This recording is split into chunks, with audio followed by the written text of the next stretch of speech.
I almost didn't post this photo. I'm glad I did. You see, yesterday was quite an eventful day here in Tucson, Arizona. Started off like a normal day, and we were sitting out on our patio, Ron and I, just looking at the beautiful view of the mountains and the sunrise and the flowers and the birds. And then I saw that a coyote walking on our outer perimeter wall.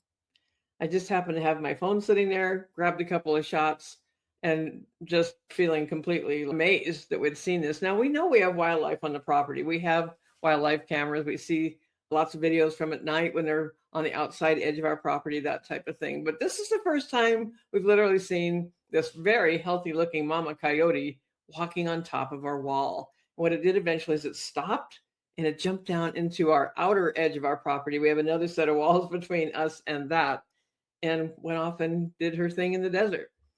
So that was the beginning of the day. And then I posted the photo of this whole thing on a Tucson backyard group that I'm in. And it immediately started getting reactions. This image with a little description of what had happened in our backyard. I took the very same photo and the very same description of it, and I put it on regular Facebook, not in a special group. And listen, can you hear the crickets chirping? I think it got 5 reactions, no comments whatsoever. Completely different response. And that also told me everything about knowing where your people are. But before I tell you that story and how it connects to your marketing and what you should pay attention to with this, even if you could care less about coyotes in the desert of Tucson, let me tell you what happened later on yesterday. So I was in my office working. I recorded several hypnosis audios. I did a coaching call. I updated some programs, really busy morning. And I knew that Ron was going to be working outside trying to track down a water leak that we have. And I knew he was out in the backyard, same backyard where we'd been sitting in the morning. So I just took a break, didn't take my phone, and I went out to find him. And he was laying flat on the ground, digging away.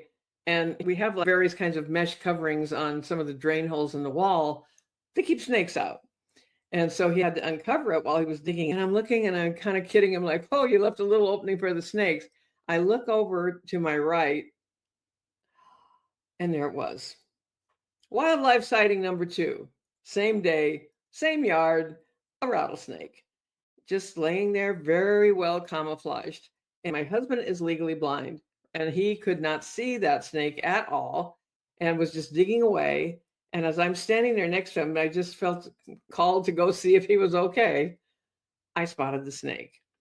So he's just laying there and I'm like, okay, you need to get up. You need to get up right now. And I wasn't shrieking. I wasn't screaming. Just get up right now. There is a snake. And we have some non-venomous snakes also. And I let him know, no, this is a rattlesnake and you need to get up. Now, one of the things at this time of year is younger rattlesnakes are on the move and they're not necessarily very noisy. They don't necessarily rattle. And if you look at the very end of the image, you'll be able to see there's a little short stretch of some rattles, but it was not rattling. It was just laying there waiting. So I kept standing there watching it because I could hear it starting to move, the rustle of the leaves. And we didn't want it to move back in where we couldn't find it. I called our local fire department. We have a service where they will come and wrangle rattlesnakes. And this is the 5th time we've had to do this in the last few months. So yeah, it's a little freaky this year with rattlesnakes. So what's the point of this whole story? First of all, just that we have some pretty exciting stuff going on. And by the way, just a few feet away, right behind one of the branches hanging down, was our current hummingbird nest with a tiny, tiny, tiny little baby hummingbird in it that we wanted to protect from all the chaos that was going on as well. Kind of like a wildlife sanctuary around here. Pretty awesome, actually. But here's the thing. Let's talk about how does this apply to you in real life, in marketing, copywriting, AI, all the things I talk about here. Well, the first one is pattern recognition. And I actually did a hypnosis video about this yesterday for my community about the patterns of thought that we have, that we fall back into and how we can break that. It was a guided experience of being able to do that. But pattern recognition also applies in your marketing. I spotted a camouflage snake I spotted a coyote totally in a place it shouldn't be. And a funny other little thing about me is that I have this habit of saying to Ron, "Oh, I saw that car a couple hours ago. Oh, I saw that person we saw walking on the side of the road. I saw them when we started driving to town." I have this thing of twos and threes where I'll see someone I don't know, a vehicle I'm not familiar with, but I'll notice something about it and I'll see it two or three more times in the same day. There's a whole story about that and how our brains work. Don't have time for that one today, but I'm very tuned into that. It happens all the time. And so then there was this yesterday. Most people would have missed what I saw, what I spotted. And that same skill is when you write copy that converts to the right people from people who wonder why nobody's buying. You see what others walk right past. That's what you're looking for in your product and your program and what you have, your offerings, your services. What is that thing that other people don't normally see in someone else who might have something similar to you? That's the first thing. Next, audience awareness. I didn't change the photo. I didn't change the post that went with it. Everything was the same.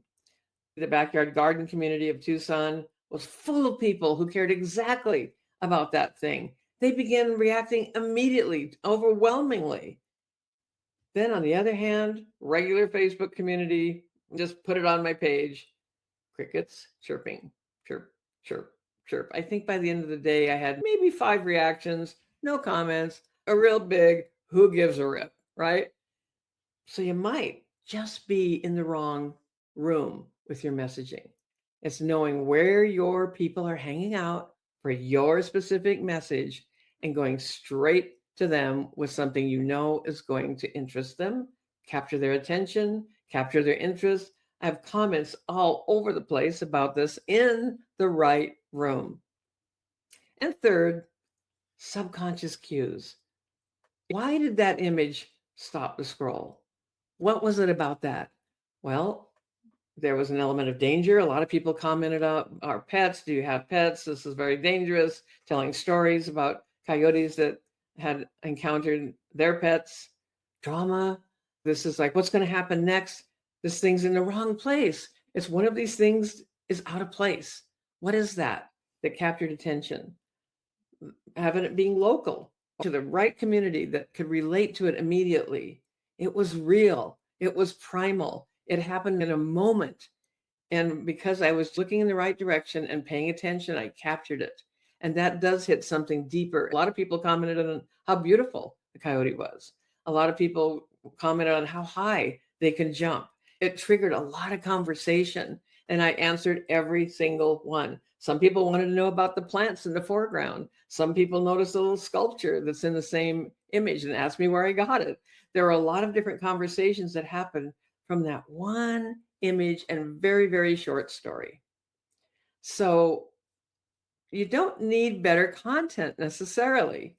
You need better instincts about where your people are hanging out and what they're already paying attention to and what has meaning for them. Not for the whole entire world, but for them. That's all you need. We explore all this and more inside my Unstuckable school community. It's a really cool thing. I'm just going to say I've created something pretty awesome because let's just call it one-stop shopping. We're going to work on the inner shifts that need to happen, mindset, the subconscious beliefs, the old stories that aren't yours to carry in the first place. Because it's been my experience in 21 years online, all that gets in the way of you being successful with what you want to do. There's always something. Every day I speak to someone who's like, well, I don't know. I just can't seem to get past fill in the blank.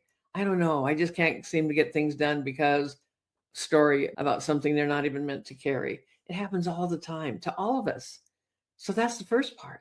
And then the next part is, now what? As we're doing that inner work, what about the outer work? Oh, I see my ability to market in a completely different way. I need to understand copywriting at a deeper level. How do these custom AI agents, this team that you've created, how does that help me do this even faster, even better, to sound even more like me than me? All of that in one place in the Unstuckable community. And here's the good news. You can try it yourself for 7 days, absolutely free. So I'm going to put the link in the description. Would love to have you there. You get a coaching call with me. Even in the 7-day trial, you'll have a group coaching call that you can experience. You'll have a guided inner work session you can experience. Depending on what level you're curious about, you can have the beginning of a copywriting program that you can dive into during your free 7 days. I hope that you enjoyed seeing the images of what goes on in our own backyard here in Tucson. There's always something, and I love it. I absolutely love it. I'm so grateful for it. And I'm grateful for you for being here and spending a few minutes with me today. This is Tina Lorenz, and I will be talking to you again soon. Bye for now.